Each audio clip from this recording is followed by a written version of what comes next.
안녕하세요. 데이업에서 자동차 산업과 2차 전지를 담당하고 있는 한중입니다. 자, 오늘 포스코 퓨처엠 함께 보도록 할 겁니다. 오늘 포스코 퓨처엠이 2.95% 정도 하락 마감했습니다. 저가 기준으로는 3.32%까지 좀 하락하는 모습을 보였는데 오늘 약간 주가 흐름이 삼성 SDI와 비슷한 흐름을 보였습니다. 아무래도 포스코 퓨처엠에 문제가 있어서 조정을 받았다라기보다는 시장의 수급적인 부분들이 가장 크지 않았을까 생각이 듭니다. 그래서 오늘 수급적인 부분은 제가 잠시 뒤에 말씀을 드려볼 거고요. 오늘 어떤 이야기를 좀 해드릴까 하냐면은 상승하기 위한 이 숙제 관련해서 좀 말씀을 드려볼까 합니다. 이 포스코 퓨처엠이 사실 현재까지 좀 횡보를 길게 하고 있는 상황이잖아요. 이 상황 속에서 현재는 일부 조정을 받고 있는 상황이기 때문에 많은 분들이 좀 걱정을 하시고 계실 것 같아요. 그래서 관련해서 간단하게 좀 말씀을 드려보겠습니다. 자, 일단 포스코 퓨처엠이 어떤 부분들을 우리가 좀 중요하게 봐야 하느냐, 바로 P와 Q의 회복이고요. 그리고 LG 에너지솔루션의 가동률이 좀 중요하겠죠. 아무래도 포스코 퓨처엠의 이 매출적인 부분들에 있어서 주요 이 기업이 바로 LG 에너지 솔루션이기 때문에 LG 에너지 솔루션 쪽에 좀 집중해서 봐야 될 부분 중에 하나다라고 좀 말씀을 드릴 수가 있을 것 같습니다.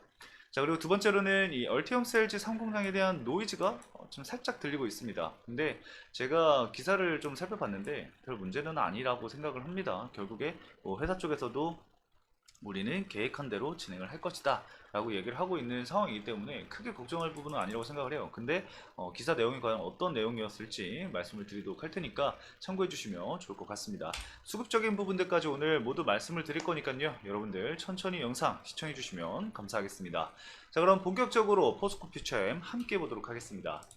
자, 우선은 일단은 이 미래에셋 증권에서 이 월간 배터리 리서치가 좀 나왔는데 관련해서 좀 필요한 자료가 있어서 제가 일단 가지고 왔습니다. 우리가 어떤 부분을 봐야 되냐면은 양극재 부분을 좀 살펴볼 건데, 양극재 부분에서 지금 보시면은 다른 이 4개사, 이 4사 중에서 이 포스코 퓨처에만 현재 이 2개 다 증감률 자체가 감소하는 모습을 보이고 있습니다. 일단 이 판가 자체도 10% 정도 하락한 모습을 보이고 있고요. 그 다음에 이 출하량 자체도 12% 정도 감소한 모습을 볼 수가 있습니다. 그래서 일단은 판가 자체는 양극재 기업들 전부 다의 이 고질적인 현재의 문제이기 때문에 판가는 어쩔 수 없다라고 치더라도 이 출하량 자체가 줄어들고 있다는 것은 다소 우려까지는 아니더라도 이 부분이 개선이 되어야지만 우리가 좀 실적이라던가 이런 부분에 있어서 긍정적으로 바라볼 수 있는 부분이거든요. 실적 개선이 언제쯤 나올 수 있겠구나 정도를 좀 예측을 해볼 수가 있겠는데, 지금 출하량 자체가 적기 때문에 감소하고 있는 추세이기 때문에 이 출하량이 늘어나는 시점이 언제인지를 일단은 좀 체크를 해봐야 될 것 같아요. 그렇기 때문에 이 P와 Q가 회복하는 모습이 나와줘야 한다라고 여러분들에게 좀 말씀을 드렸던 거고요. 그리고 이 LG 에너지 솔루션의 가동률이 중요하다라고 제가 말씀을 드렸잖아요. 현재 이 LG 에너지 솔루션의 가동률이 좀 떨어지고 있는 상황입니다. 그 전에 이 LG 에너지 솔루션 제가 자꾸 얘기를 하는데, 단순히 여러분들도 알고 계시겠지만 한번 모르시는 분들을 위해서 보여드리면은, 사업보고서만 보더라도 여러분들 알 수 있습니다. 이 포스코 퓨처엠이 주요 거래처가 어디인지 손쉽게 좀 알 수 있는데, 주요 매출처를 보면은 얼티엄 셀즈 35.1% 그리고 LG 에너지 솔루션 21.3%를 볼 수가 있어요. 근데 결국에 이 얼티엄 셀즈 역시 이 LG 에너지 솔루션과 이 GM의 합작사이기 때문에 결과적으로는 이 LG 에너지 솔루션의 가동률이 굉장히 중요하게 적용이 될 수밖에 없다라고 말씀을 드릴 수가 있기 때문에, 이 LG 에너지 솔루션의 가동률이 늘어나야지 그만큼 포스코 퓨처엠의 출하량 역시 늘어날 수 있다 정도로 말씀을 드릴 수가 있을 것 같아요. 아마 이거는 우리 투자자분들, 우리 똑똑하신 투자자분들도 다 알고 계신 내용이겠지만, 혹시나 모르시는 분들 아니면 포스코 퓨처엠에 대해서 모르시는 분들이 있을까 한번 간단하게 좀 말씀을 드려봤고요. 자, 일단은 LG 에너지 솔루션 가동률 얘기하다가 제가 잠깐 딴 데로 샜는데, LG 에너지 솔루션 가동률이 현재 떨어지고 있는 상황이잖아요. 현재 LG 에너지 솔루션이 밝힌 1분기 국내외 사업장의 평균 가동률은 57% 정도 나온다고 해요. 일단은 뭐 정확하게 얘기하면 57.4% 정도 나왔다고 하는데, 전년 동기 대비 전년 동기가 77% 정도 나왔었거든요. 그러니까 거의 전년 동기 대비해서 20% 포인트 정도가 감소를 한 거죠. 그렇기 때문에 이 부분에 있어서 개선이 되는 모습이 나와줘야 한다라고 말씀을 드리는 거고요. LG 에너지 솔루션의 지난해 전체 가동률은 69.3%로 작년 하반기부터 이 가동률이 하락세를 보였다라고 보시면 될 것 같아요. 작년 하반기부터라고 하면은 여러분들 딱 떠오르는 게 있어야 합니다. 어떤 거냐면은 이 전기차 부진과 뭐 리튬 가격 하락 등등등이 겹치면서 2차 전지 관련주들이 하락한 시점이 언제죠? 바로 23년도 7월부터입니다. 예, 그렇게 보시면 됩니다. 이 가동률 자체도 떨어지기 시작한 시점이 이 주가가 하락한 시점이기 때문에 이 가동률 자체가 늘어나는 부분들을 우리가 좀 집중적으로 볼 필요가 있습니다. LG 에너지 솔루션을 투자를 하지 않는다고 하더라도 이 포스코 퓨처엠이 LG 에너지 솔루션과 이렇게 밀접한 관계가 있기 때문에 여러분들이 이 부분을 꼭 알고 넘어가셔야 된다. 굉장히 중요한 포인트다라고 말씀을 드리고 싶습니다. 뭐 다른 거는 사실 뭐 안 봐도 된다 이렇게까지 말씀을 드릴 수는 없지만, 일단은 포스코 퓨처엠의 매출 비중이 가장 높은 게 양극재와 음극재이기 때문에 이 부분은 우리가 명확하게 짚고 넘어가야 된다라고 말씀을 드리고 싶고, LG 에너지 솔루션의 이 가동률이라던가 이런 부분들은 제가 앞으로 좀 꾸준히 추적을 해서 여러분들에게 전달을 할 예정이니까요. 여러분들 제 영상 꾸준히 좀 시청을 해주시면 너무나도 감사드리겠고요. 제 영상이 도움이 된다라고 하시면은 이쯤에서 좋아요 한 번씩 눌러주시면 감사하겠습니다. 자, 이어서 좀 말씀을 드리도록 할게요. 자, 이 다음에 말씀드릴 게 바로 얼티엄 셀즈 관련해서 말씀을 좀 드려야겠죠. 얼티엄 셀즈 3공장 관련해서 노이즈가 좀 나온다라고 말씀을 드렸는데, 과연 어떤 노이즈인지 한번 보도록 하겠습니다.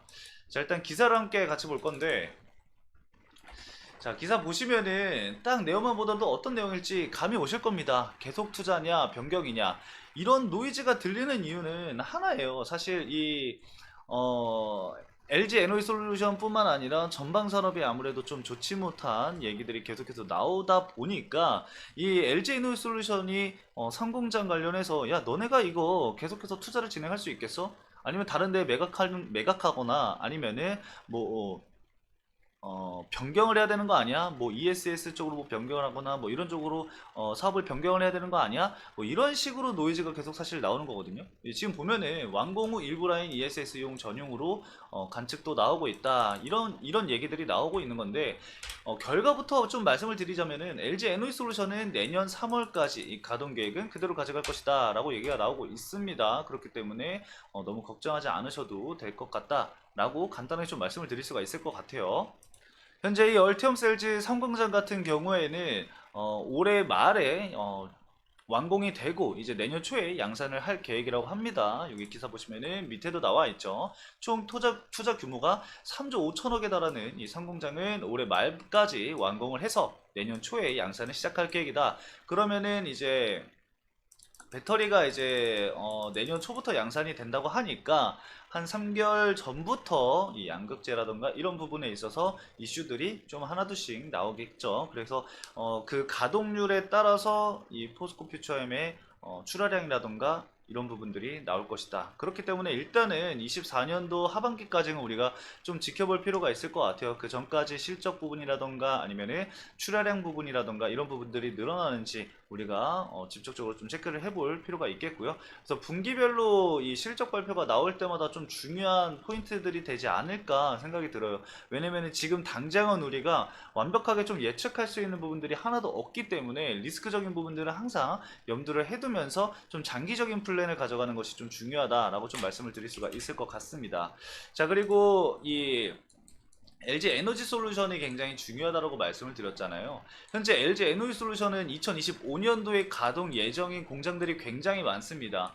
방금까지 말씀을 드렸었던 거는 사실 이 GM과의 합작 공장인 이 얼티엄 셀즈 1공장, 2공장, 3공장을 말씀을 드렸다라고 한다면은 이 LG 에너지 솔루션의 독자 공장인 뭐 미시간주라던가 아니면은 뭐 토요타에 장기 공급하는 뭐 미시간주에 나오는 이 증설하고 있는 공장이라던가 이런 부분들만 보더라도 뭐 애리조나까지 포함을 해서 본다고 한다면은 25년도에 가동이 예정된 공장들이 굉장히 많다라는 점. 물론 뭐 애리조나 쪽에서는 이 테슬라에 납품이 될 이 원통형 배터리와 그리고 ESS용 LFP 배터리를 생산할 예정이기 때문에 아마 포스코 퓨처엠이 여기에 들어가는 양극재는 납품을 하지 않을 가능성이 굉장히 높습니다. 여기 애리조나에 들어가는 거는 이제 뭐 LNF라던가, 왜냐면 원통형 배터리 4680 관련해서 뭐 LNF라던가 아니면은 ESS용 LFP 배터리니까 이 LFP 배터리 관련해서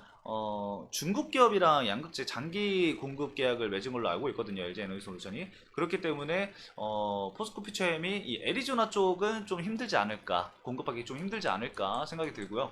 그래서 이 미시간 쪽이나 아니면은 다른 이 합작을 진행을 하는 뭐 혼다와 합작하는 쪽이라던가 아니면은 뭐 현대차 그룹과 합작을 하는 이 조지아 공장이라던가 이런 부분들도 2025년도에 이제 가동이 될 예정이기 때문에 이것만 본다고 하더라도 추가적으로 공급 계약을 따내는지 못 내는지 그 부분을 지켜볼 아주 중요한 투자 포인트가 되겠죠. 그래서 아직까지 정해진 부분들은 아니겠지만 이 포스코 퓨처엠에게도 2025년도는 굉장히 중요한 한 해가 될 것이다 라고까지는 말씀을 드릴 수가 있을 것 같습니다.